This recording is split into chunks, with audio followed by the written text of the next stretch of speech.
kesehatan untuk mendengarkan firman Tuhan. Perbaharuilah hati dan pikiran kami. Dalam nama Yesus kami berdoa. Amin. Firman Tuhan bagi kita di hari Minggu ini dari Injil Markus pasal 7 ayat 17 sampai 23. Injil Markus pasal 7 ayat 17 sampai 23 dengan judul perikop perintah Allah dan adat istiadat Yahudi. Sesudah ia masuk ke sebuah rumah untuk menyingkir dari orang banyak, murid-muridnya bertanya kepadanya tentang arti perumpamaan itu. Maka jawabnya, apakah kamu juga tidak dapat memahaminya? Tidak tahukah kamu bahwa segala sesuatu dari luar yang masuk ke dalam seseorang tidak dapat menajiskannya, karena bukan masuk ke dalam hati, tetapi ke dalam perutnya, lalu dibuang di jamban. Dengan demikian ia menyatakan semua makanan halal. Katanya lagi, apa yang keluar dari seseorang itulah yang menajiskannya. Sebab dari dalam, dari hati orang timbul segala pikiran jahat, percabulan, pencurian, pembunuhan, perzinahan, keserakahan, kejahatan, kelicikan, hawa nafsu, iri hati, hujat, kesombongan, kebebalan. Semua hal-hal jahat ini timbul dari dalam dan menajiskan orang. Demikian pembacaan firman Tuhan. Ketika saya masih kecil, saya diberikan nasihat oleh orang tua saya, oleh bapak saya, yang sampai saat ini masih saya ingat, hanya untuk satu poin, yaitu mengenai makan. Saya catat ada 9 perintah, ada 9 nasihat tentang bagaimana makan. Yang pertama, kalau makan jangan berbicara. Kalau makan jangan bernyanyi-nyanyi, tapi makanlah biar nasinya masuk dengan tenang. Yang kedua, kalau sedang makan, mulutnya ditutup sambil mengunyah, jangan. Itu nasihat yang penting yang sampai sekarang saya ingat. Yang ketiga, kalau sedang makan nggak boleh ada sisa. Kalau makan nggak boleh ada sisa, harus habis. Makanya kita harus tahu porsi kita, jangan mengambil banyak tapi kita nggak bisa menghabiskannya, akhirnya bolong, akhirnya sia-sia. Yang keempat, kalau mau tambah, jangan habis dulu, bersih piringnya baru tambah. Ada tinggal sedikit. Sebaliknya, jangan masih banyak, udah mau tambah, takut kehabisan, akhirnya yang lain tidak kedapatan. Kemudian kalau mau makan pakai sendok, jangan buat kebisingan, ngilu, kan. Itu aturan makan. Yang berikutnya, kalau mau makan bersama kamu, kita adalah tuan rumahnya, jangan pernah kita yang pertama habis makannya. Biarkan dulu tamu yang habis makannya, baru kita sebagai tuan rumah terakhir makannya. Berikutnya, kalau mau makan berdoa dulu, itu pasti. Kalau mau makan bersama, sarihon temanmu, lihat temanmu, apakah dia butuh. Jangan hanya makan untuk diri, hanya untuk mementingkan kita. Yang terakhir, kalau makan cuci tangan dulu. Nggak boleh makan sebelum cuci tangan, kotor. Kalau mau makan harus cuci tangan dulu. Aturan itu terus terngiang dan mudah-mudahan sampai sekarang saya melakukannya.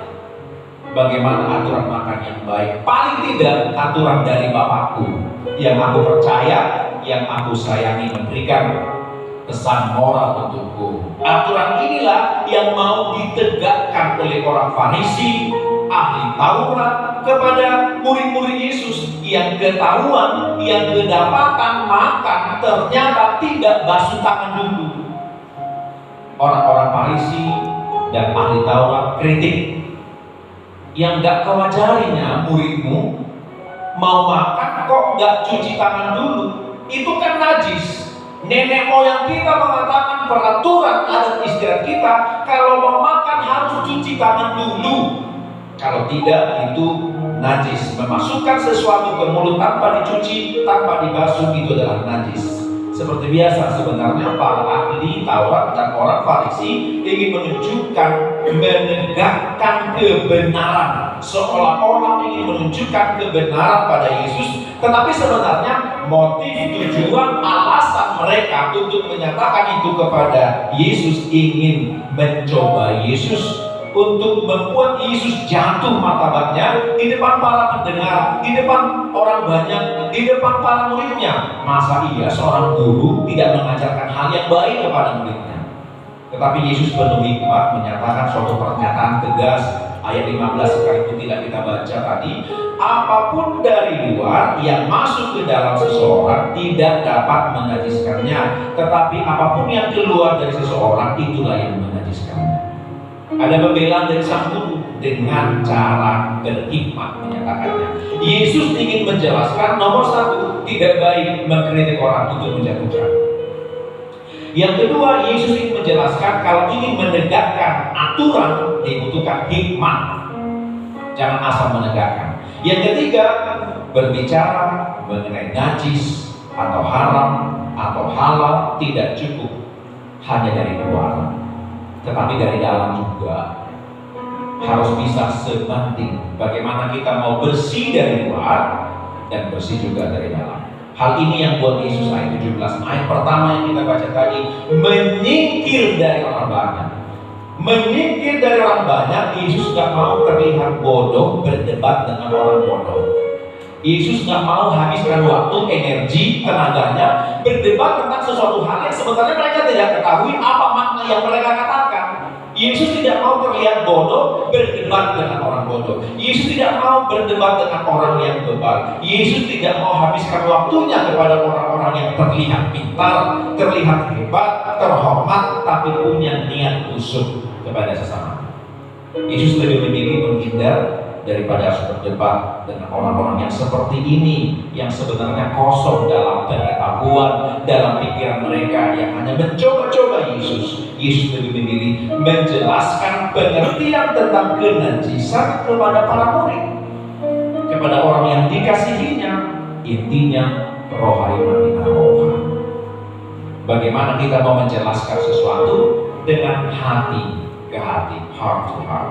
Bukan hanya soal kebersihan fisik, bukan soal kebersihan jasmani, tapi juga kebersihan hati, kebersihan rohani. Bukan makanan yang masuk ke dalam mulut yang bisa menajiskan orang karena dia tidak cuci tangan dulu, sekalipun itu penting untuk kesehatan. Tapi jauh lebih dari itu dituntut untuk kebersihan dan kemurnian hatinya. Kebersihan hati dan kemurnian hati. Kalau hatinya atau pikirannya bersih, maka outputnya juga pasti bersih. Sebaliknya, kalau pikiran dan hatinya busuk, buruk, maka outputnya yang dikeluarkan dari perkataan atau tingkah laku perbuatan, maka juga akan menghasilkan hal-hal buruk. Clean inside dan clean outside. Bersih dalam dan bersih dari luar. Saudara-saudara yang terkasih, ada beberapa poin yang mau kita lihat dalam perikop ini sebagai bahan refleksi yang boleh kita tekankan dalam kehidupan kita. Yang pertama, jangan sengaja menjatuhkan harga diri atau martabat seseorang. No, itu pantang. Jangan sengaja menjatuhkan harga diri atau martabat seseorang. Kritik itu perlu. Kritik itu bagus. Kritik itu baik, teguran itu juga baik, tapi jangan mengkritik orang, jangan menegur orang, jangan mengevaluasi seseorang karena kelemahan, karena pelanggaran, karena kesalahan, karena kekurangannya, hanya untuk buat dia malu, untuk buat dia jatuh di depan banyak orang. Kritiklah seseorang agar dia bisa lebih baik. Kritik membangun. Bagaimana dia dibangun agar jauh lebih baik. Dan sebelum mengkritik orang, sebelum mengevaluasi seseorang, kita dulu yang kita lihat. Apakah kita juga perlu dikritik pada case yang sama? Kita perlu dievaluasi, ditegur agar tidak terjebak pada suatu kondisi kita menjadi orang yang tidak tahu diri. Siap untuk mengkritik, maka siap untuk dikritik. Hal yang kedua yang boleh kita lihat adalah aturan memang perlu ditegakkan, tapi biarkan hati yang mempertimbangkan. Aturan memang harus ditegakkan, tapi biarkan hati yang menilai, yang mempertimbangkannya. Aturan itu nggak boleh kaku, dia harus fleksibel. Aturan itu nggak boleh kaku, dia harus fleksibel. Jangan berkutat pada aturan-aturan yang berlaku, tapi juga tanyakan hati apakah aturan itu pas, sesuai untuk membuat orang bahagia atau justru membuat orang semakin menderita. Dalam hukum Taurat jelas dikatakan tidak boleh bekerja di hari Sabat. Tapi apakah kita tidak punya hati untuk melihat, kata Yesus, untuk melihat domba yang tersesat, yang terjatuh, yang menderita? Apakah kita tidak mau menolongnya hanya karena hari Sabat? Biarkan hati yang mempertimbangkannya. Aturan hukum Taurat mengatakan jika seseorang, atau lebih tepatnya jika perempuan ditemukan kedapatan berzina dengan lelaki lain, maka dia harus dilempari dengan batu. Tetapi Yesus menggunakan hati untuk memilih mengampuni perempuan yang sudah terdahak melakukan perzinahan. Yesus melakukan semuanya itu dan menunjukkan teladan bagaimana hukum Taurat itu juga harus diimbangi dengan hati. Yesus tidak ingin membatalkan, Yesus tidak ingin melawan hukum Taurat, tapi justru ingin memberikan hati yang penuh kasih dalam menegakkan aturan dan peraturan yang ada. Yang ketiga, manusia melihat rupa, tapi Tuhan melihat hati. Manusia boleh saja melihat rupa, penampilan fisik dari luar, tetapi Tuhan jauh lebih melihat ke hati kita. Sekalipun kita hebat dalam banyak hal, sekalipun kita hebat, terhormat, bersahaja, kuat, tapi Tuhan melihat hati kita. Apakah memang dalam hati kita juga kita orang terhormat, atau justru kita adalah orang yang gampangan? Apakah kita orang hebat dari dalam, atau justru hanya terlihat hebat agar dinilai hebat? Tuhan tahu isi hati kita, apakah penuh dengan kejahatan, apakah penuh dengan kemunafikan, penuh dengan kepura-puraan, kebusukan. Tuhan tahu isi hati kita saat ini, bahkan apa yang sedang kita pikirkan, yang kita alami saat ini, detik ini ketika mendengarkan firman Tuhan. Apakah memang fokus, atau justru kita memiliki hati yang bercabang-cabang? Tuhan tahu apakah kita dalam banyak kasus, sama seperti yang dikatakan Yesus dalam perikop ini, pembunuhan, perzinahan, percabulan, keserakahan. Apakah kita benar-benar melakukannya, atau justru kita menjadi korban tuduhan atas kasus itu? Tuhan yang tahu.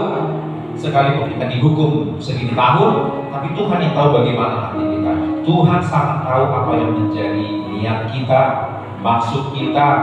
Tak ada yang tersembunyi di hadapan Tuhan.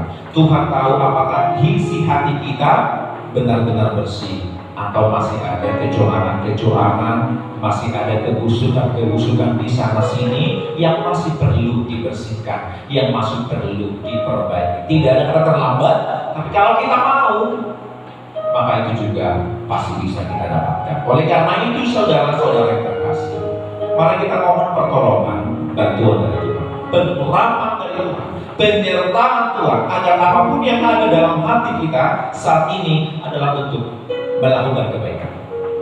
Untuk melakukan kebaikan, hal-hal yang jahat, pikiran hati kita yang jahat, yang masih tersimpan saat ini, maksud niat tujuan kita setelah keluar dari ibadah ini adalah suatu kejahatan. Mari kita singkirkan dulu, kita buang, kita musnahkan, kita katakan dengan niat yang baik yang ada dalam hati kita, yang ada dalam pikiran kita. Biarlah niat yang baik itu memenangkan segala niat-niat busuk yang juga ada dalam hati kita. Cintai dan tanamkanlah kebaikan dalam hati, maka kebaikan itu pula yang pada akhirnya kita nyatakan dalam perbuatan sehari-hari. Cintailah dan tanamkanlah kebaikan di dalam hati kita, maka pada akhirnya kebaikan itulah juga yang akan kita perbuat, kita buktikan, kita keluarkan melalui tingkah laku kita dalam sehari-hari. Amin. Kita berdoa. Kami bersyukur Karena Tuhan masih mengasihi kami dan melihat hati kami, apakah kami sungguh-sungguh juga mengenal apa yang menjadi pengharapan kerinduan kami saat ini. Maka dari itu kami mohon pertolongan Tuhan, Engkau yang mengurapi dan menguatkan kami pribadi lepas pribadi, agar kami sungguh-sungguh berkenan di hadapan Tuhan. Hati kami, pikiran kami, perkataan dan perbuatan kami, biarlah selaras dengan firman Tuhan. Dalam nama Yesus kami berdoa. Amin. Kita bangkit berdiri, kita bernyanyi anugerah terindah.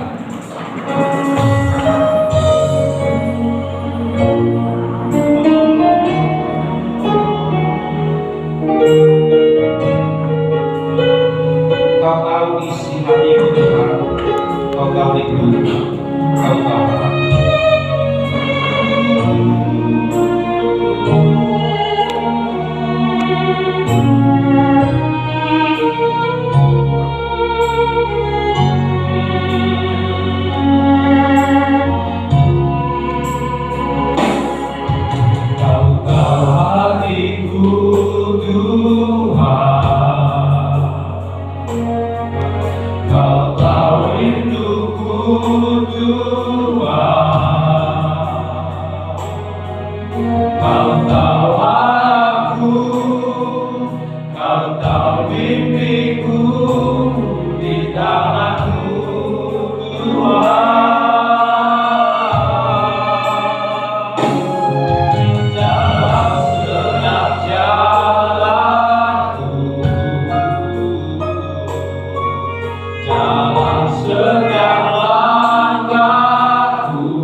Serahkanlah semua kepada Tuhan, karena Tuhan yang lebih tahu isi hati kita.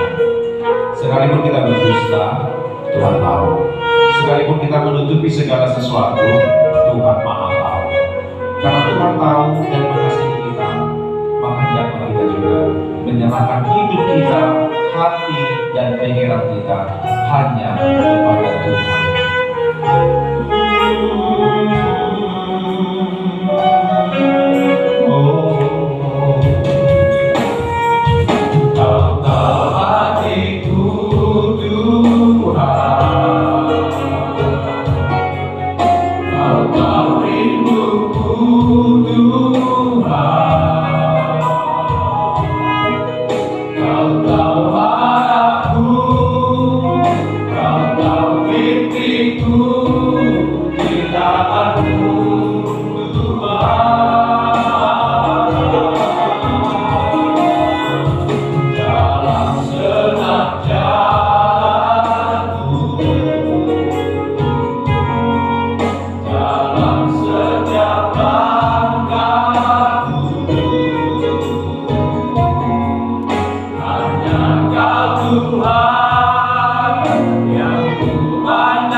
dan segala sesuatu yang kami butuhkan. Apapun itu Tuhan, Engkau menyediakan demi kebaikan kami. Kami berdoa dalam kesempatan ibadah saat ini untuk seluruh anak-anak Tuhan, yatim piatu dimanapun mereka berada, yang tidak lagi memiliki orang tua kandung. Kami percaya Engkau akan mengutus, mengirim banyak orang untuk pelihara kehidupan mereka, berkecukupan dari pakaian mereka, makanan mereka, segala sesuatu yang mereka butuhkan. Kau Allah yang maha kaya dan menganugerahkan kepada mereka. Berikan mereka semangat juang yang tinggi, sekalipun mereka tidak memiliki orang tua, tapi mereka memiliki Engkau sebagai orang tua yang sungguh-sungguh baik dalam kehidupan mereka. Kami bersyukur dan berdoa untuk setiap hati yang sudah memberikan persembahan kepada Tuhan saat ini. Engkau yang limpahkan berkat karunia kepada kami, sehingga kami boleh semakin mengucap syukur kepada Tuhan. Dan berkatilah persembahan umat ini, agar dapat kami pergunakan untuk memperluas kerajaan Tuhan di lapas ini. Terpujilah Engkau ya Allah, dalam nama Tuhan Yesus Kristus yang sudah mengajar kami berdoa. Bapa kami yang di surga, dikuduskanlah namamu, datanglah kerajaanmu, jadilah kehendakmu di bumi seperti di surga. Berikanlah kami hari ini makanan kami yang secukupnya, dan ampunilah kami akan kesalahan kami, seperti kami juga mengampuni orang yang bersalah kepada kami. Dan janganlah kau mengambil dari kami, tetapi lepaskanlah kami dari yang jahat. Karena Engkau yang kerajaan dan kuasa dan kemuliaan sampai selama-lamanya. Amin. Kembalilah dengan sejahtera, terimalah berkat Tuhan. Tuhan memberkati engkau dan melindungi engkau. Tuhan menyinari engkau dengan wajahnya dan memberi engkau kasih karunia. Tuhan menghadapkan wajahnya kepadamu dan memberi engkau damai sejahtera.